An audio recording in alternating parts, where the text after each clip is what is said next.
So we have what I think is a pretty solid thing on the table in terms of their ability to open up the straits, get the straits open, enter into a very real, significant, time-limited negotiation on the nuclear matters. And hopefully we can pull it off. It has a lot of support in the Gulf. It has a lot of support globally. Every country that we've walked through it understands it's not just very reasonable, but it's the right thing for the world to get done. As the president said, he's not in a hurry. He's not going to make a bad deal. I mean, the president's not going to make a bad agreement. So let's see what happens. We're going to give diplomacy every chance to succeed before we explore the alternatives.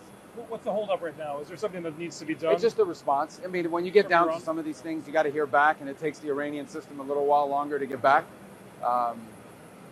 Look, the president's not going to make a bad deal. He's just not. This issue, no one has done more, and no one has been more serious about the threat of a nuclear Iran than President Trump has been. And so I'm very confident, and we should all be very confident that we're either going to have a good agreement or we're going to have to deal with it another way. We'd prefer to have a good agreement. What about Lebanon? Is Lebanon going to be part of a deal? Well, Lebanon we're working on separately. With Lebanon, we are engaged now. We have a 45-day ceasefire. We've had weekly meetings now and ongoing daily engagements between the government of Lebanon and Israel. The problem is not Lebanon and Israel. The problem is Hezbollah. Just last night, Hezbollah put out a statement calling for the overthrow of the Lebanese government. And it just reminds you of who you're dealing with here. By the way, an Iranian proxy, 100% Iranian proxy. And as long as Lebanon exists with armaments, as long as an armed Lebanon, as long as an armed Hezbollah exists, it's going to be hard to achieve peace in Lebanon because they're victimizing the people of Lebanon. They're not just attacking Israel. They are victimizing the people of Lebanon who are paying a tremendous price because of Hezbollah. And so but we're working that track with the Lebanese government and the Israeli government, and we've made some good progress there. An extended ceasefire, a path forward. We're going to continue to work on that. Hezbollah is a terrorist group. What can I tell you? Well, would there be an understanding that Israel wouldn't strike Lebanon as part of the... Well, Israel always has a right to protect itself. Every country in the world does. And so if Hezbollah is going to launch missiles or launches missiles at them, Israel has every right to respond to that or to prevent that from happening. That's always been understood. It's being understood during the ceasefire, and it'll now in Lebanon, and it'll be understood beyond that. What did you make of the question you got yesterday on racist comments? I don't know who he was talking about, but I assumed that he was talking about like people posting stuff online. I don't even know. Some of those could be a troll, it could be a bot. I don't know. So that's why I asked him specifically, can you tell me what you're talking about and who you're talking about? He didn't have a specific example. But the bottom line is that in the modern era, you go online and there are people saying all kinds of crazy stuff online. I don't even know if they're real people or who they are. So, but I didn't know what he was coming from. I think there's something that was reposted by the president where he was talking about India being... Well, I gave him a chance to tell me that. That's not what he said. The president loves India. He said it last night. Were you guys there when he called in for the event last night, the 250? The president's a big fan of India, a big fan of Prime Minister Modi.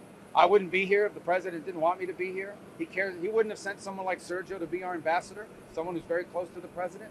So, but I gave that reporter, a chance to tell me who he was referring to, and he didn't. So I just assumed he's talking just about random voices out there. I mean, people say stupid stuff all the time on social media, and every country in the world, unfortunately. Can I ask you about Pakistan? The role that Pakistan has. Do the Indians voice any concern to you? What do you tell them? No. Look, they're concerned about the things they're always concerned about, obviously.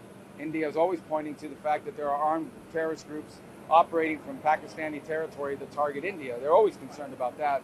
But as far as the role they played as a mediator and a facilitator in the Iran situation, it never came up.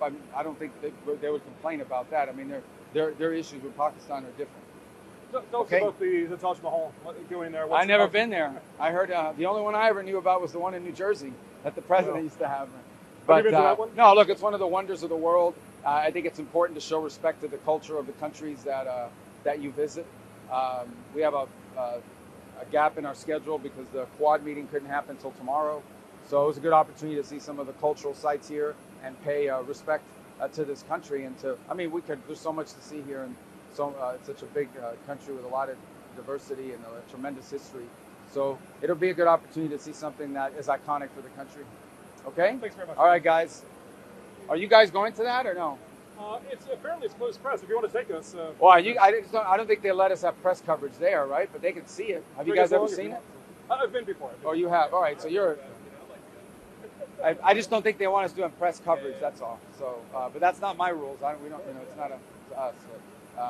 Any of that. How was the food? The what? The food last night? I didn't, at the 250 Yeah. birthday thing? You know, I ate a little bit, but not a lot. Because it really wasn't a dinner. It was a big party. It was fun. Did you see the village people? Did you get to watch it? I was in there live. They were good. They did a good job. The whole thing was great. The Navy band was great. People had a lot of fun. We had a lot of ambassadors there. We had a lot of our regional ambassadors from countries in the region that came in for the 250. So obviously not every 250 celebration around the world is going to have that scale of magnitude, but it's the most populous country in the world, so we had to do it big. Can I ask you one broad question? This is your first trip to India, and I think it was your first trip to China as well. You must have lots of going through your head on perspectives of the two biggest countries in the world by population. Do you have like any ideas, like comparison, how you felt in China, how you felt here? Well, they're different countries, obviously, but India is a big country. I mean, it's the most populous country in the world. It's a democracy. It's a strong strategic ally of the United States. China is the second largest economy in the world. The United States has to deal with both of these countries, but clearly our alliance with India is something that we're highlighting here today. So you always learn something when you go on these trips. But these are two countries I had paid a lot of attention to even during my time in the Senate for obvious reasons. They're big, important countries. All right, let's slide. Thanks very much. Thanks.